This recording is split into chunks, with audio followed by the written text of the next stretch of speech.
listening to I Love Old Time Radio with your host, Virtual Vinny.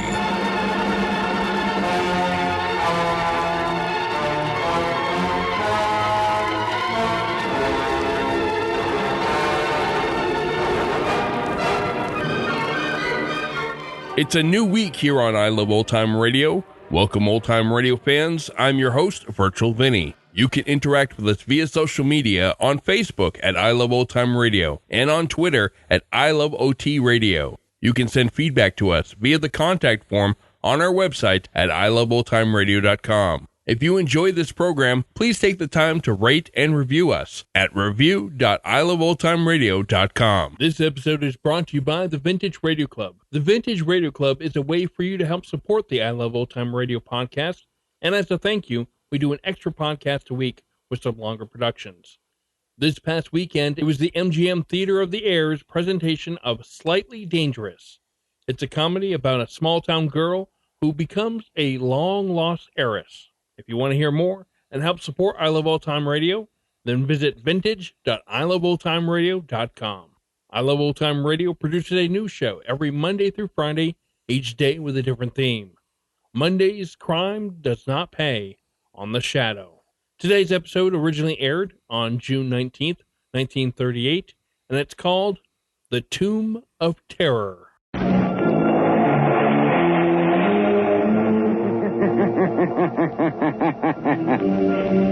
Who knows what evil lurks in the hearts of men? The shadow knows.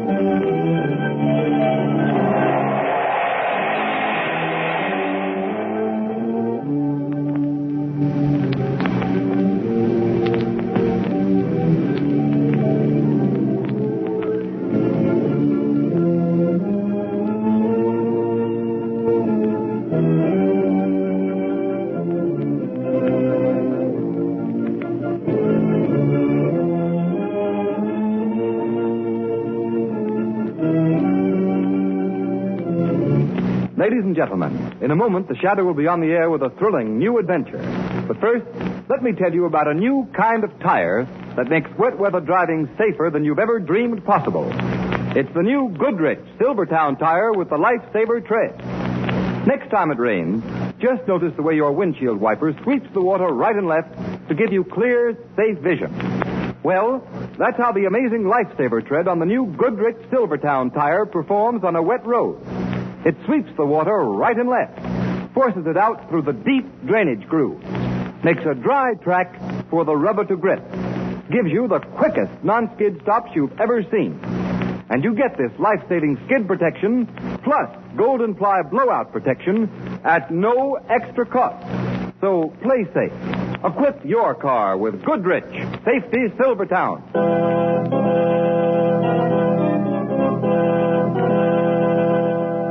Shadow, Lamont Cranston, a man of wealth, a student of science, and a master of other people's minds, devotes his life to righting wrongs, protecting the innocent, and punishing the guilty. Cranston is known to the underworld as the Shadow. Never seen, only heard. The Shadow's true identity is known only to his constant friend and aide, Margot Lane. Today's story, The Tomb of Terror.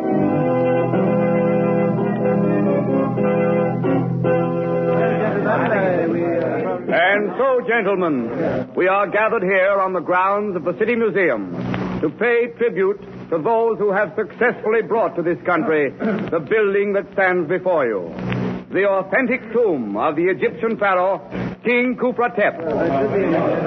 It is my pleasure to present to you now the man who is largely responsible for its discovery, transportation, and reassembly. The director of the expedition, Dr. Romney Hale.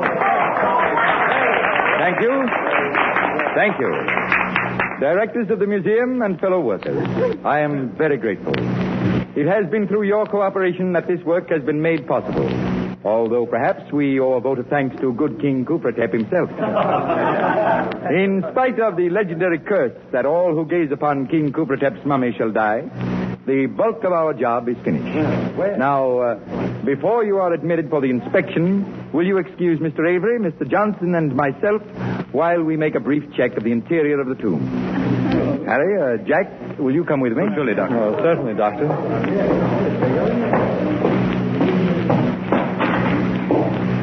Well, gentlemen, how does the place look to you? Why, Doctor, you've done an amazing job. It looks exactly as it did when we first unearthed it in Egypt. Thank you. Would you like to pay your respects to His Majesty? Oh, indeed I would, Doctor. Very well. Will you help me with the lid of the mummy case? Oh, sure. There you are. Khufra-Tep the King, Lord of Egypt. My, magnificent face. Yes, wonderfully preserved. We are defying the ancient curse by looking upon that face. Oh, come, Dr. Hale. Surely you don't believe Look. Look at the mummy's eyes. Why, that's strange. They seem to glow. Yes, I see it, too. A sort of unearthly light. What is this, Doctor, a trick? No, gentlemen, I give you my word. I don't know what it could be. The light's growing brighter. I don't like this. It's uncanny. Close that case. Let's get out of here, Doctor.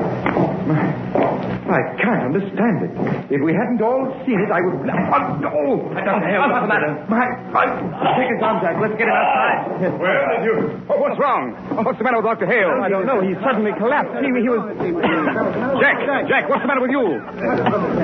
Someone get a doctor, quick. These two men are very ill.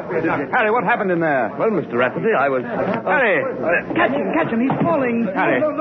Here, man, tell me what happened. Mr. Rafferty, it was... The eyes. The eyes. Yes. It's King Khufra-Tep's curse.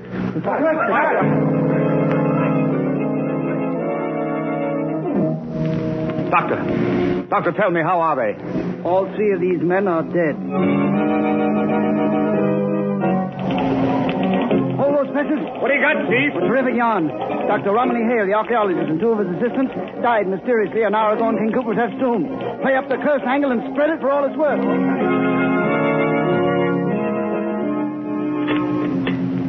Right, soup, cream on its side. Some of those donuts, too, please. Oh, donuts? Lamont, do you suppose we can dunk? Certainly, Margot. Lunch wagon etiquette not only allows dunking, it encourages it. There's your donut, Chief. That'll be 26. Here you are. Let's keep the change. All right, thanks. Say, Bud, is there anything new on them guys that kicked off over at that coffee, the Kipper, that Egyptian king? No, nothing new. Hey, how about my ham on rye? Right with you. What do you make of that tomb affair, Lamont? Just amazing. And the newspapers are playing up the superstition fallacy. You don't think that all three deaths were due to coincidence? Hardly that, but I certainly don't hold to the Khufra-Tep curse theory. But something strange must have happened in that tomb. Unquestionably. According to the newspaper reports, one of the three men before he died was heard to mutter something about eyes, terrible eyes. And his last words were King Khufra-Tep's curse. They were undoubtedly terrified by something they saw in there. They did not die of fear. Oh, I know. According to the doctors, they all died natural death. Yes, that's quite true. One of pneumonia, one of typhoid, and one of heart disease. That's the way the doctors had to write their death certificates. Perhaps when the truth is known, they'll have to be changed. Changed? What do you mean, Lamont? You finished eating? Oh, yes. Should we take a walk? Oh, all right, let's go. Good night, boss. Good night. Lamont, what did you mean the death certificates will have to be changed? Three men do not die within seconds of one another of different diseases without a single underlying cause. Oh, that's true. Margot, the mysterious death of those three men has challenged the imagination of the shadow. I must find out the medical details of the deaths of those men. Then you think there's more in it than the papers have printed? I know there is. I can get those details for you. Good. As soon as you have the necessary information, communicate with me. The shadow will await your call.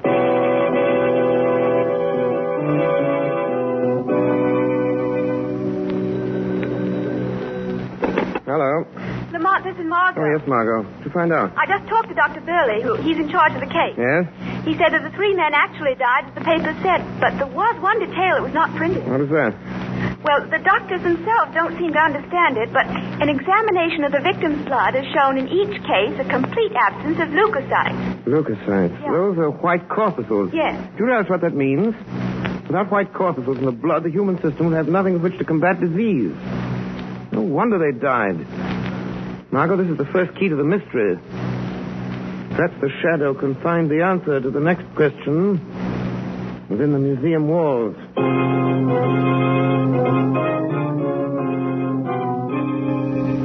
I tell you, we must go through with the public opening of the tomb, as originally planned. But will the public be there? We'll have to take that chance. Gentlemen, I wish we had never started this project. Now, see here, Kent. You've been acting like an old woman about this whole thing. But, Mr. Rafferty, We've poured thousands of dollars of the museum's money into the tomb, and it's up to us to dispel this nonsense about the Coopertep curse. I am not so sure that it is nonsense. Rubbish. Oh, you can't dismiss the fact that 3 men died. They all died natural death. I wouldn't be too sure about that, Mr. Rafferty.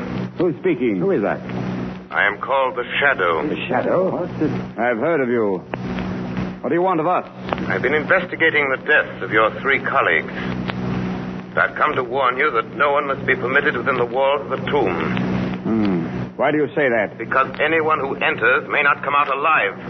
Are you implying that there is truth in the Coopertep curse? I am telling you, Mr. Rafferty, I have reason to believe that the name of the curse of Coopertep is cold, premeditated murder. Nonsense. Not nonsense, Mr. Stevenson. With all respect to your unsolicited information, we are not going to be intimidated by an unknown voice. Speak for yourself, Mr. Stevenson.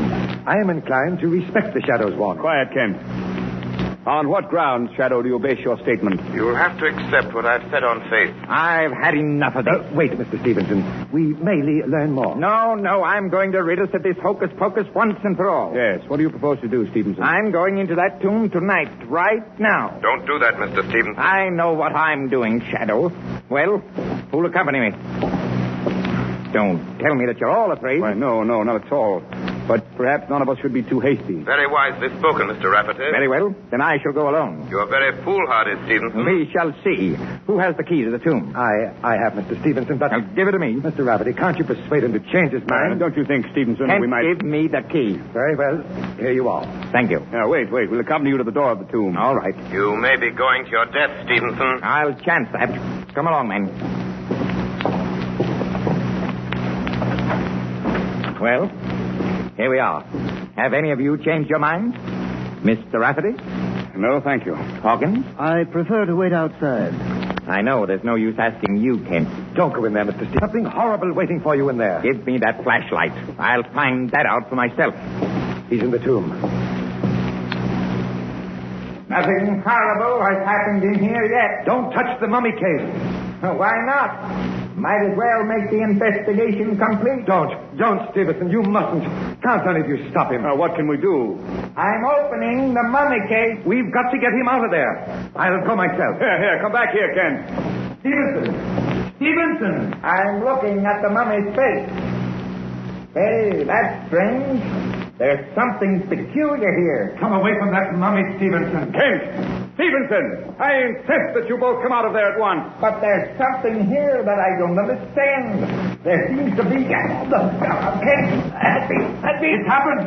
He's choking! Kent, bring him out here! I'm trying to. Here. All right, Stevenson. Here, now just lean on me. Stevenson. Man, what happened? I looked at Goofraw. He's dead! He's dead! It's not possible. The Shadow was right. Yes, gentlemen. Stevenson ignored my warning. This perished. This should convince all of you that there is a ruthless killer masked behind the Coopertep curse.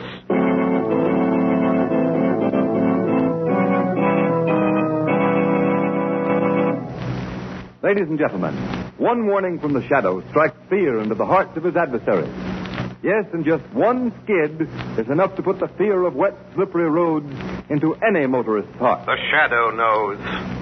The thousands of motorists who are killed or injured every year when slithering skids throw cars out of control would never risk the danger, grief, and expense of riding on unsafe tires if they had another chance. Motorists, I've already told you that the new Goodrich Silvertown tire will stop you quicker, safer on wet pavements than you've ever stopped before. But you don't have to take my word for it. Here are the facts. Exhaustive road tests of both regular and premium price tires of America's 6 largest tire manufacturers were made by the nation's largest independent testing laboratory, the Pittsburgh Testing Laboratory.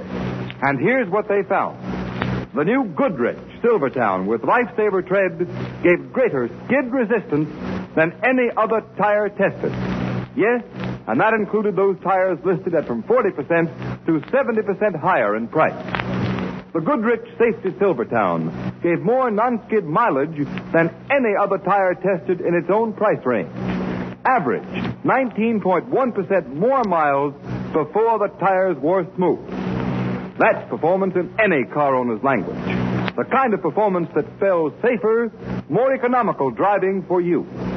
Remember, there's double protection in these life-saving Goodrich Silvertowns at no extra cost.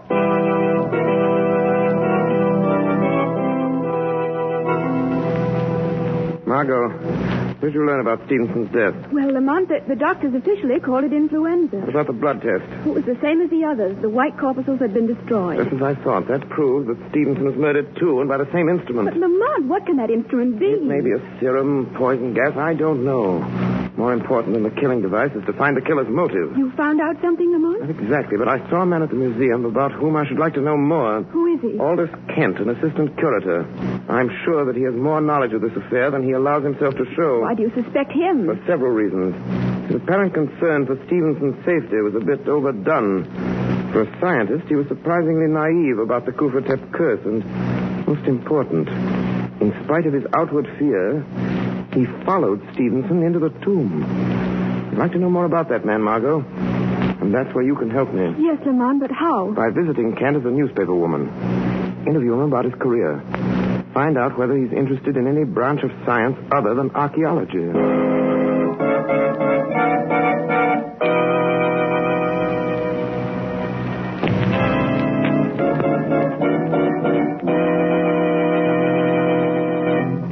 Well, Margot? I saw Aldous Kent. Yes? He hasn't always been an archaeologist. He worked at many things. For instance? Well, before he went to work for the museum, he was employed as an assistant by Dr. Faber. You know, the well-known biologist. Very interesting, Margot. I think that's all I'll have to know. But, Lamont, does that have any bearing on the murder? May have everything to do with them. I'll be able to answer that question after the Shadow pays a call on Dr. Faber.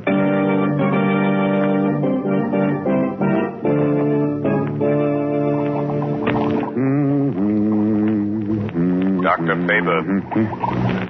What? Who's that? Don't be startled, Dr. Faber. Who are you? I am the Shadow. Are you in this room? I can't see you. I regret that I must remain in the shadows. What do you want? I am seeking information. Well? I would like to have you tell me what you know of Aldous Kent. Kent? Aldous Kent? Well, he worked for me. He was my assistant for several years. Yes, I know that, Dr. Faber. What kind of a man was he? Very efficient laboratory man. Why did he leave your employ? Well, frankly, because he was dissatisfied. Kent was a very moody man. He felt that his work should be more fully recognized. What sort of work did he do? He was active in all the routine laboratory experiments. Can you recall what some of those experiments were? Let me see. Well, he made some really brilliant contributions to our work with the Röntgen ray. That's the X-ray, of course. Yes, I know. Exactly what were those experiments? We were varying the ray to determine its effect on animal life. What was that effect? Well, at one stage of the game, it was destructive. We developed a ray that was capable of destroying the white corpuscles in the blood of the laboratory animals. It's enormously interesting, Doctor. Tell me, does such a ray have the same effect on human beings? Oh, yes, it probably does. Thank you, Dr. Faber. You have given me the solution to the mystery of the Kufatep curse.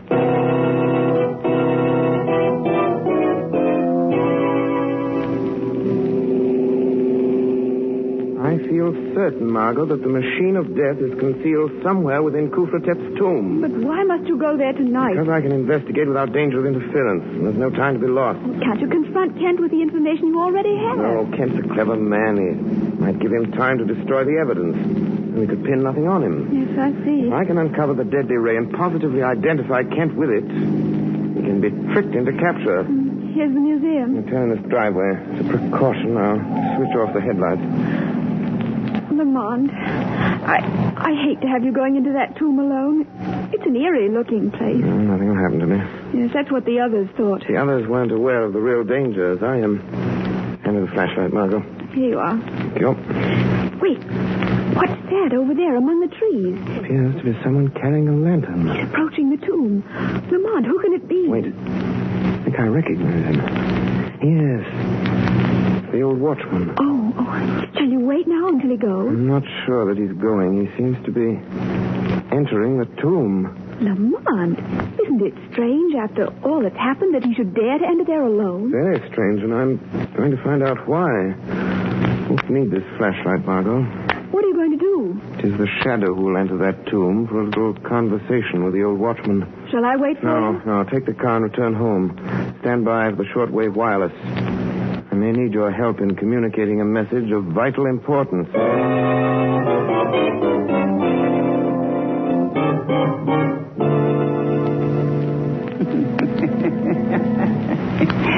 Good evening, Your Imperial Majesty. I've come again to see that you are resting well. Your work is nearly done. Only one more. One more to gaze into your eyes. And then... then the vengeance is complete. You have served me well.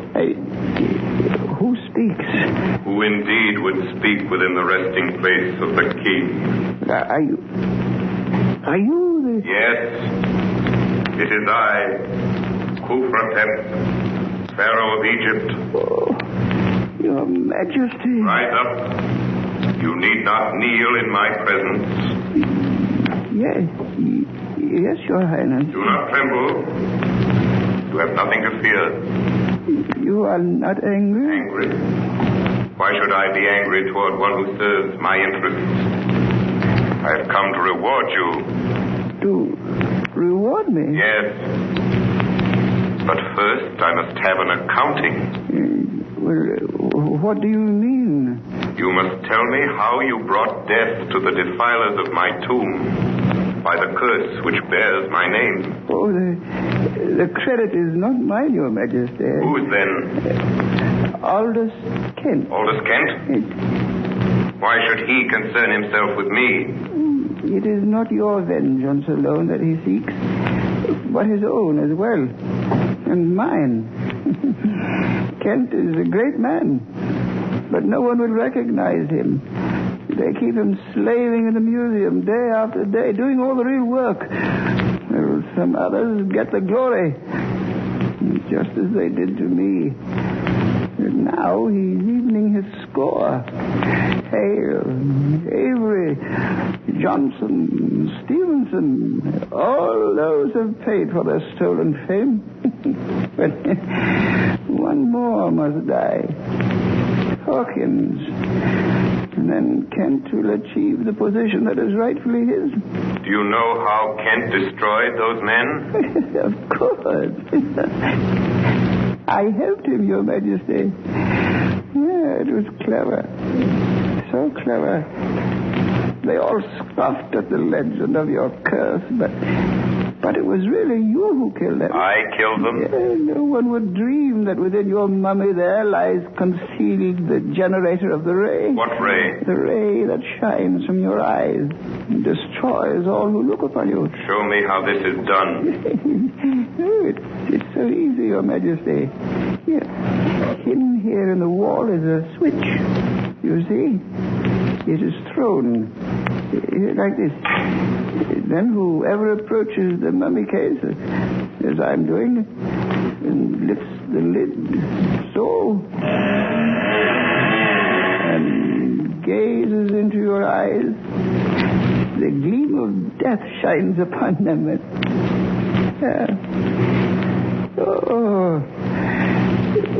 What have I done?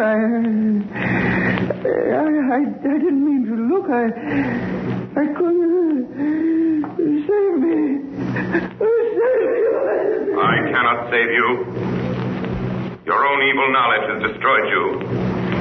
But by your death, you have pointed the way to Aldous Kent's undoing.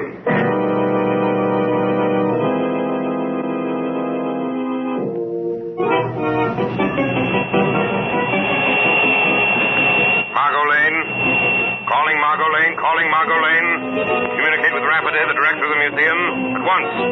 Tell him to arrange the public opening of the tomb tomorrow as planned. Be sure that both Kent and Hawkins will be there. This is important, Margot. Tell Rafferty that he must follow my directions implicitly. A man's life is at stake.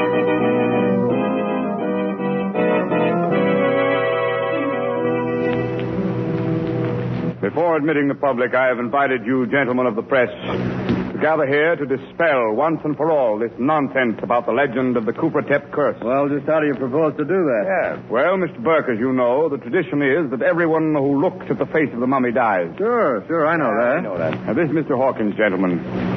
He is the sole survivor of the Kufra-Tep expedition. Yeah, we know Hawkins. He has volunteered to show you that there is no truth in the stories that your newspapers have played into national prominence. What's he going to do? The mummy case will be opened in your presence, and Mr. Hawkins will personally gaze on Kufra-Tep. Now, this ought to be good. Are you ready, Mr. Hawkins?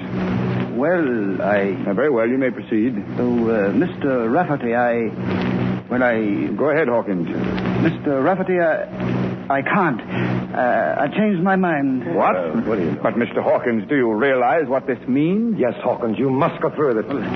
I'm afraid not, Kent. I've lost my nerve. The prestige of the museum is at stake. Well, you seem to have changed your attitude, Kent. Well, I disapproved of this plan at the beginning, but as long as you've gone this far, I think you should carry it out. Well, Kent is right. Well, I'm sorry, but, well, when I think of the others, what happened to them, and seeing them die, I just can't. Well, boys, looks like the show's over. Let's go. Wait, gentlemen, don't leave. Now, Mr. Hawkins, if I volunteer to look on the mummy's face first, will you follow me? Well, That's certainly fair enough, Hawkins. Very well. Have I your permission to open the mummy case, Mr. Rafferty? Yes, you have. You're very brave, Mr. Kent. Who's that? It's the Shadow. The Shadow? Boy, what a yarn this is going to be. Shadow, why are you here? I anticipated your performance, Mr. Kent, and I came to see that it was carried out properly. What do you mean by that? Before you proceed, I suggest that somebody throw the switch concealed in the carving on the wall. I don't know what you're talking about. You do know, Mr. Kent. I want your demonstration to duplicate Hale's, Stevenson's, and the others. The switch was thrown then. This is absurd. Here it is. I found the switch. Please turn it on, Mr. Rafferty. There you are. It's on. Good. Now you may continue your little performance, Mr. Kent. This whole thing is ridiculous. I refuse to be made a fool of. Are you trying to back out? I will not continue under these conditions. I thought you wouldn't. You know that to look on the mummy's face when the switch is on would mean death. That is not true. But it is. And no one should know better than you. Concealed within that mummy is a murderous ray.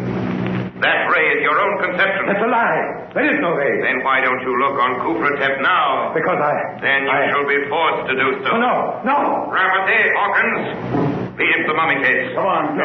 I won't. Let go, man. Let go. Somebody left the lid of the case. Let go. I won't look. Now, Aldous Kent, stare long into the eyes of Kufra-Tep. You see the evil light that glows within them? That's what the others saw. No. I didn't. I confess. I killed him, but don't make me look at it. He's dead. Then it's true. There is a ray. Not any longer, gentlemen. I removed the machinery that generated that ray. All that you have just seen was carefully staged to trap Aldous Kent. He is dead. He died of fear. Fear of the thing which he himself created. You have all witnessed the end of the curse of Kufra-Tep. A curse which fell justly on the true desecrator of the tomb.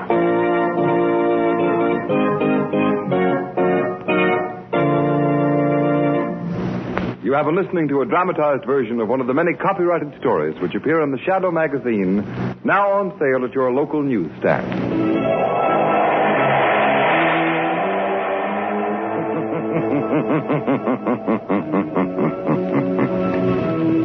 The weed of crime bears bitter fruit. Crime does not pay.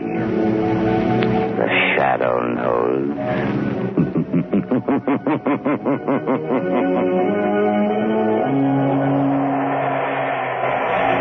All the characters and all the places named are fictitious. Any similarity to persons living or dead is purely coincidental. You're listening to I Love Old Time Radio with your host, Virtual Vinny. Welcome back. Another good episode from The Shadow. I've always been fascinated with Egypt and love the idea of Egyptian curses. And that's going to do it for our program. You can find I Love Old Time Radio on iTunes, the Google Play Store, Stitcher, Spotify, and on our website at iloveoldtimeradio.com. You can also listen to us on your Alexa device through TuneIn. Please take the time to rate us and leave a review as well. Like us on Facebook at I Love Old Time Radio. Follow us on Twitter at I Love OT Radio. Comments and questions can be directed to our website at iloveoldtimeradio.com. If you'd like to help support this show, you can do so at support.iloveoldtimeradio.com or by joining our Vintage Radio Club and get an extra episode a week. Tomorrow we'll play a new episode of My Friend Irma, and join us back next Monday for more with The Shadow. For iloveoldtimeradio.com, this is Virtual Vinny signing off.